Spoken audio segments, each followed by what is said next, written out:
Hello my YouTube family. तो आज मैं फिर से लेके आई हूँ आपके लिए कुछ हॉरर स्टोरीज़।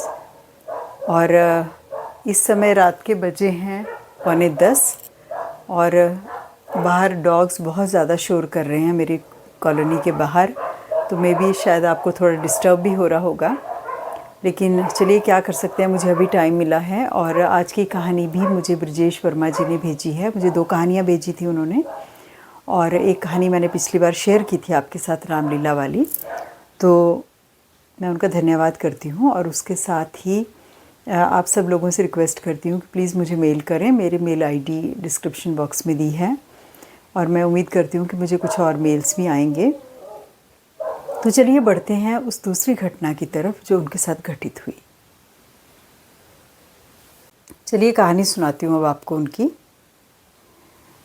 आज मैं अपने साथ घटी सेकंड घटना की कहानी विस्तार से बता रहा हूँ। मैं फ़ोटोग्राफ़र हूँ और काम की वजह से लेट नाइट घर आता हूँ। 16 फरवरी 1915 की ठंडी रात को 1 बजे मैं काम से फ्री हुआ।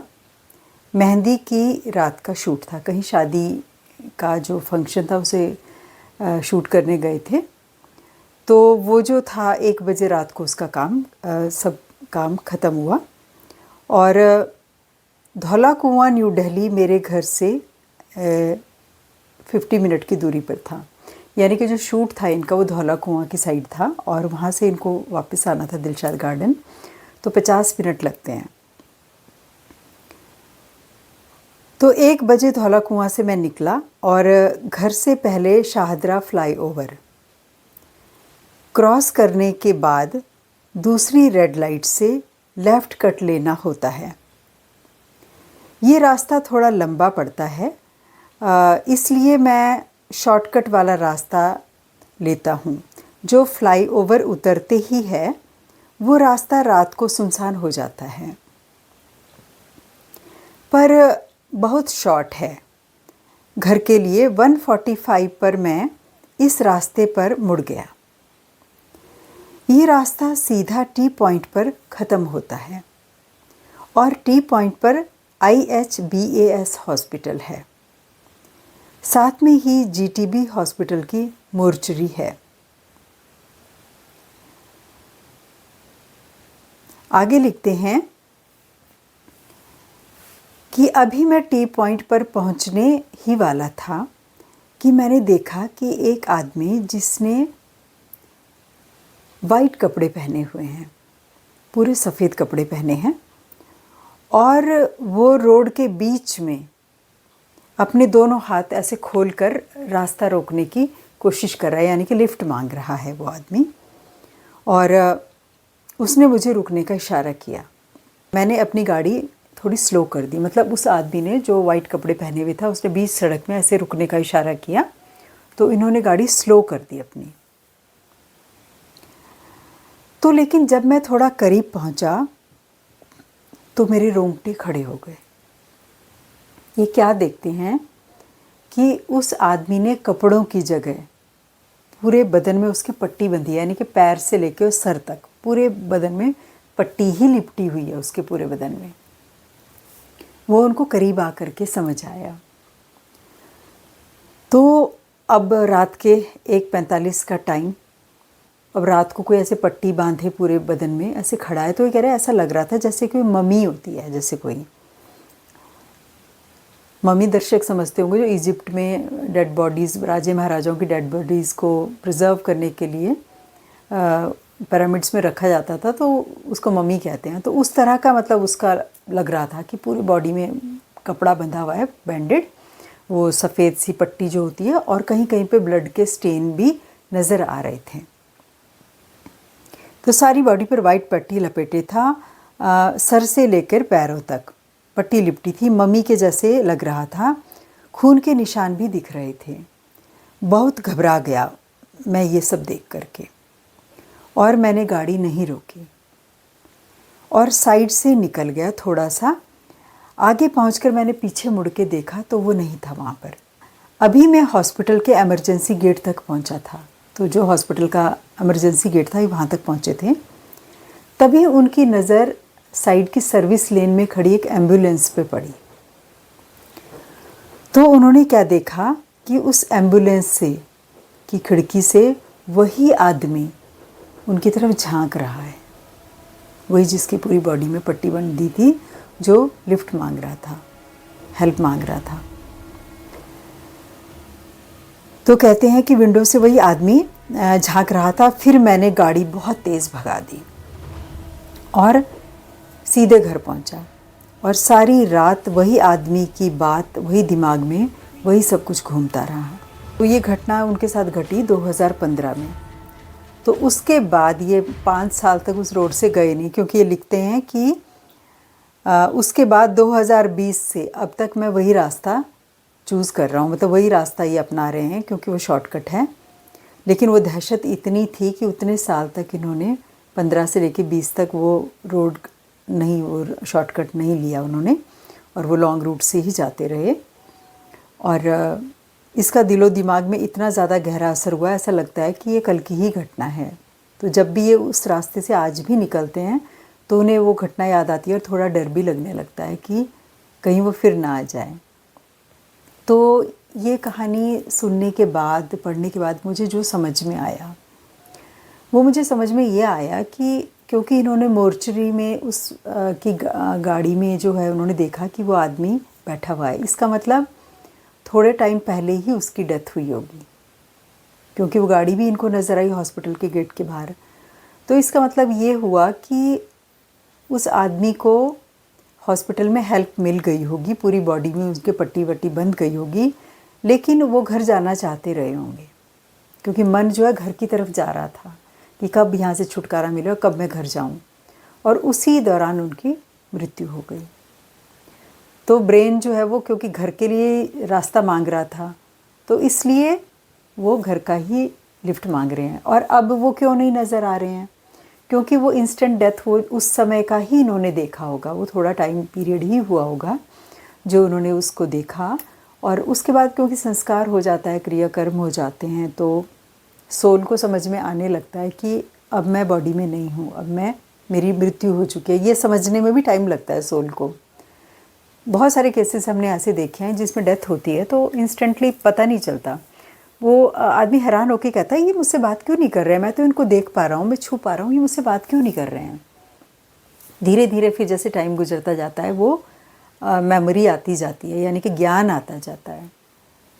तो इसलिए वो अब नज़र नहीं आएंगे सड़क में, क्योंकि उनका संस्कार वो सब कुछ हुआ होगा विधि विधान से, तो वो मुक्त हो गए होंगे या किसी और योनि में चले गए होंगे, तो इसलिए अब वो नज़र नहीं आते। तो अब ब्रजेश जी, आपको डरने की ज़रूरत नहीं है, क्योंकि अगर नज़र आना होता तो कभी ना कभी किसी ना किसी को नज़र आते ज़रूर। मन ही है ना, जो मन की जो जितने मन है कहते हैं उतने ही लोग हैं, अनेकों अनेक लोग हैं, लोग हैं मतलब संसार में, संसार के बियॉन्ड दिस वर्ल्ड। तो जैसा हमारा मन होता है वो मन ही एक लोक बना देता है। तो इसीलिए कहा जाता है कि एक ही मन के लोग जो होते हैं ना, वो एक लोक में रहते हैं, जिनके सेम मनस्थिति होती है। तो होपफुली वो हो गए होंगे मुक्त। तो चलिए बढ़ते हैं अब अपनी दूसरी कहानी की तरफ। तो ये कहानी जो मैं अब आपको सुनाने जा रही हूँ, ये मुझे सुनाई थी मेरी मॉम ने। तो ये घटना उस समय की है जब मेरे फादर हिमाचल गवर्नमेंट की सर्विस करते थे, और वो एक है वहाँ पर डिस्ट्रिक्ट है, डिस्ट्रिक्ट मंडी, वहाँ पे एक छोटा सा जगह था, उसका नाम था जयदेवी। वहाँ पे उनका अपॉइंटमेंट हुआ था प्राइमरी हेल्थ सेंटर में। और मेरे ख्याल से मैं उस समय छोटी थी काफ़ी, लेकिन मैं उस फैमिली को जानती हूँ जिनके साथ ये घटना घटी, क्योंकि हम काफ़ी साल वहाँ पे रहे। और जब हम लोगों ने वो प्लेस छोड़ा तो मैं क्लास 5th में थी शायद। तो पापा के एक फ्रेंड थे, तो उनकी बहन के साथ हुई थी ये घटना। तो घटना ऐसी थी कि मेरे फादर के फ्रेंड जो थे, उनकी बहन की शादी हुई, और शादी के बाद कुछ टाइम के बाद वो डिलीवरी के लिए अपने मायके आई, क्योंकि हिमाचल में ऐसा होता है कि पहला बच्चा जो है मोस्टली पेरेंट्स के घर में ही होता है। तो वो उनकी बहन जो है उनके घर आ गई। तो वो मेरे फादर से कहने लगे कि डॉक्टर साहब, मेरी सिस्टर जो है ना वो हॉस्पिटल नहीं आएगी चेकअप के लिए, वो थोड़ा सा प्रॉब्लम है उसको, तो हो सके तो आप ना जो नर्स होती है, दाई होती है, उसको ना घर भेज देना। उस समय हॉस्पिटल में छोटा सा ही हॉस्पिटल था, थोड़ा सा ही स्टाफ होता था। एक दाई होती थी, एक डेजिग्नेशन होता था मिडवाइफ, पता नहीं अब तो ये डेजिग्नेशन ख़त्म कर दिया गया, और एक होता था हेल्थ विजिटर। तो ये लोग देखते थे सब काम, हेल्थ के लिए विज़िट करने जाते थे, किसकी डिलीवरी होने वाली है वो सब रजिस्टर में लिखते थे, और दाई को जो है चेकअप के लिए जाती थी, और डिलीवरीज़ लोगों के घरों में जाके ही की जाती थी। हॉस्पिटल इक्विपमेंट्स प्रोवाइड करता था और मेडिसिन्स प्रोवाइड करता था। तो मेरे फादर ने जो है वो रूटीन उनका बना दिया कि दाई और नर्स जो है हर महीने उनका चेकअप करने के लिए जाते थे। ऐसा करते करते पूरे 9 मंथ्स गुजर गए। तो वो जो है दाई जो है मेरे फादर से बोलने लगी, डॉक्टर साहब मुझे तो आपके फ्रेंड जो है उनकी वाइफ का, बहन का केस जो है कुछ बहुत गड़बड़ लग रहा है, कि 9 महीने पूरे हो गए और मुझे बिल्कुल नहीं लग रहा है ऐसा कि बच्चा होने की स्टेज में आ रहा है। मतलब कि 9 महीने ख़त्म होकर 10वां महीना, मतलब 10 महीने के बाद तो एनिमल्स के जैसे गाय भैंस वगैरह इनके बच्चे होते हैं 10 महीने के बाद। तो वो कहने लगे मुझे ना अब ठीक नहीं लग रहा है कुछ, मैंने तो ऐसा केस अपनी ज़िंदगी में आज तक देखा नहीं कोई। तो जब वो उनके घर जाती थी दाई नर्स साथ में, तो उन्होंने क्या किया, उस लड़की की जो मदर थी, यानी कि पापा के फ्रेंड की मदर थी जो, उनको ये बात बोली कि बहन जी मुझे तो कुछ गड़बड़ लग रही है। वो थोड़ा सा, मुझे अभी भी याद है, उनका नाम दुर्गी दाई बोलते थे उनको, बहुत काम में एक्सपर्ट थी और वीडो थी और बड़ी बोल्ड थी। तो उन्होंने उनकी माँ से बोला कि मुझे तो नहीं लगता कि ये बच्चा है, ये तो पता नहीं ये तो क्या है, मतलब हिमाचली भाषा में। तो उनकी मदर को भी टेंशन होने लगी, हाँ हमने भी कभी ज़िंदगी में ऐसे नहीं देखा कि 9 महीने पूरे हो गए और बच्चा ही नहीं हो रहा है पैदा। तो वो ना वहाँ पर किसी चेला कहते हैं हिमाचल में, जैसे हमारे यहाँ भगत कहते हैं, तांत्रिक कहते हैं, वहाँ चेला कहते हैं। तो उनके पास गई वो कि ऐसी ऐसी बात है और 9 महीने पूरे हो गए हैं और बच्चा होने का नाम नहीं ले रहा है। तो उन्होंने कहा कि उसके हाथ की कोई चीज़, चावल या कुछ चीज़ उसके हाथ से लेके आओ तो मैं देखता हूँ क्या है। तो वो घर गई और लेके आई, उसके हाथ में चावल रखे और कहा मुझे दे, और उनको दिखाने के लिए लेके गई। तो उन्होंने जो देखा तो उन्होंने कहा भाई ये तो कुछ बहुत अनहोनी चीज़ होने वाली है। ज़्यादा कुछ उन्होंने नहीं बताया। उन्होंने कहा लेकिन ये इंसान नहीं है, कुछ एबनॉर्मल चीज़ है। उन्होंने कहा ऐसे करना कि एक धागा दिया उन्होंने काले रंग का, उन्होंने कहा इसकी चारपाई पे बांध देना इस धागे को, और मैं कुछ चीनी मंत्र के दूंगा, वो चीनी पानी में डाल देना, लोटा जो सामने रखती होंगी वो पीने के लिए रात को, तो उसमें डाल देना। तो मुझे ऐसा लगता है कि ये करने के बाद हफ्ते 10 दिन में उसको डिलीवरी पेन शुरू हो जाएगा, जो भी चीज़ होगी वो आने की कोशिश करेगी। तो उन्होंने ऐसा ही किया, बेड पे धागा बांध दिया उनकी चारपाई के नीचे और पाए पे, और चीनी डाल दी उनके लोटे में, और वो पानी पीती थी रात को। और यही हुआ कि 7-8 दिन के बाद उनको लेबर पेन शुरू हो गया। तो जब लेबर पेन शुरू हुआ तो उनको इन्फॉर्म किया गया। तो दाई और नर्स जो है वो वहाँ पहुँच गए उनके घर। तो हिमाचल में और हमारे पहाड़ों में भी यही होता है कि घर के अंदर डिलीवरी नहीं होती, एक सेपरेट रूम रखा जाता है जच्चा के लिए, जो घर से थोड़ा अलग होता है। वहाँ सब इंतज़ाम कर देते हैं, हीटर वगैरह, चूल्हा वगैरह, पानी गर्म करने का सब इंतज़ाम होता है। तो उन्होंने भी ऐसे ही किया। तो वो दुर्गी दाई वगैरह जो है वो घर की और लेडीज़ को बोलने लगी आप सो जाओ, आराम करो, दिन भर के थके हुए हो, हम देख लेंगे दोनों जने, कुछ होगा तो हम आपको बुला लेंगे। तो सब लोग अपने अपने कमरों में चले गए। उसको रात को लेबर पेन शुरू हुआ, और लेबर पेन जब उसको होने लगा तो इतना एक्यूट था कि वो बेहोश हो गई। तो जैसे तैसे उन्होंने डिलीवरी कराई, और जो बच्चा पैदा हुआ वो इतना आश्चर्यजनक था, और वो जीवन में उन्होंने पहली बार देखा था।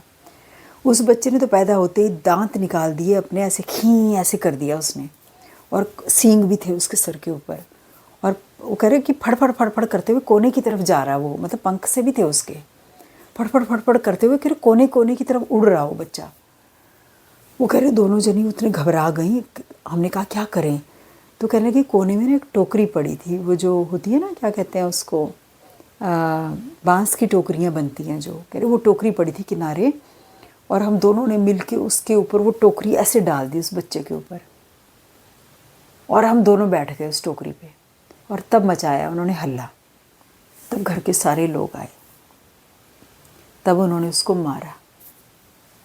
सब लोगों ने मिलकर पकड़ के उसके कहते हैं मरोड़ दी गर्दन। वो फिर भगत जी को, उनको चेले को लेके आए रात को ही। तो उन्होंने बोला ये तो राक्षस है, सींग भी थे उसके, दांत भी थे उसके। और ये प्रत्यक्ष घटना जो है उन दोनों दाई और नर्स ने देखी, और परिवार के बाकी सब लोगों ने। लेकिन उन्होंने कहा किसी को बताना मत, क्योंकि लड़की की पहली डिलीवरी है, और कुछ ऐसा ससुराल वालों को पता चलेगा तो बड़ा बुरा हो जाएगा। तो फिर उसका क्रिमेशन किया, रातों रात शमशान लेके गए उसको। तो ये देखिए, उसके बाद उनका जब सेकंड बेबी होने वाला था, तो फिर वही आना पड़ा उनको मायके में। और ससुराल में उन्होंने क्या बोला क्या नहीं बोला वो तो नहीं मुझे मालूम, क्योंकि हम भी तब छोटे थे। और जब उसका सेकंड बेबी हुआ तो सेम घटना दोबारा घटी। और जब वो प्रेग्नेंट हुई तो चेकअप के लिए वो दाई और नर्स ने तो जाने से मना कर दिया कि जी हम तो नहीं जाएंगे डिलीवरी के लिए। मेरे फादर ने बहुत बोल के उनको कि भाई एक बार ऐसा हो गया, हो सकता है वो जब वो बच्चा पेट में आया होगा किसी गलत जगह पैर पड़ गया होगा या कहीं गई होंगी। पहले ज़माने में लोग बोलते थे ना कि संध्या के बाद प्रेग्नेंट लेडीज़ को बाहर नहीं जाना चाहिए, बहुत बहुत प्रिकॉशंस लेते हैं लोग गांव में। हो सकता है कोई मिस्टेक की होगी उसने, तो अब हर बार ऐसा ही हो कोई ज़रूरी तो नहीं। और दूसरी बार भी सेम यही घटना रिपीट हुई। फिर उनके पेरेंट्स बहुत परेशान हुए कि भाई ये क्या हो रहा है, तो लड़की को ससुराल वाले घर यहीं छोड़ जाएंगे। तो उसके बाद फिर वो बहुत भटके इधर उधर। फिर कोई उनको ऐसा कोई भगत मिला, कोई ऐसा चेला मिला उनको जिसने रेमेडी बताई। उसने कहा कि एक तो मैं इसको मंत्र के दूंगा, चीनी वो डेली खाती रहे, ये चीनी दूध में डाल के या पानी में डाल के, जैसे भी डाल के। और दूसरी बात ये है कि आप नदी से बहुत छोटी छोटी मछलियाँ लेके आएंगे, मतलब इतनी छोटी मछली कि रात को इसके पानी के लोटे में अगर वो मछली डाल दें, बस एक बार ये उसको पी ले, मछली इसके पेट में ज़िंदा चल जानी चाहिए। तो वो नदी के किनारे वहाँ पर हिमाचल में एक नीचे एक नदी बहती थी, कंसा नदी नाम था उसका, मुझे आज भी याद है। तो वो वहाँ जा कर के लाते थे बारीक बारीक मछलियाँ, कपड़े वो मतलब दुपट्टा डाल के छोटी छोटी मछलियाँ, फिर लोटे में भर भर के लाते थे और रोज़ डालते थे उसके यहाँ। रोज़ देखते थे सुबह मछली वैसी तैरती हुई मिलती थी। तो फाइनली एक दिन ऐसे हुआ कि एक फ़िश उनके पेट में चली गई। मतलब रात को रोज़ एक मछली डालते थे और उसको नहीं बताते थे लेडी को। तो जब एक दिन उन्होंने लोटा देखा उनकी मदर ने कि मछली नहीं है इसमें, इसका मतलब इसके पेट में चली गई। और सच में ही उसके बाद उनके दोनों बच्चे बिल्कुल ठीक हुए। पहला उनका बेटा हुआ और सेकंड उनकी डॉटर हुई, और वो दोनों ही बच्चे बिल्कुल हेल्दी थे और बिल्कुल ठीक ठाक हुए और बहुत इंटेलिजेंट भी थे पढ़ने में।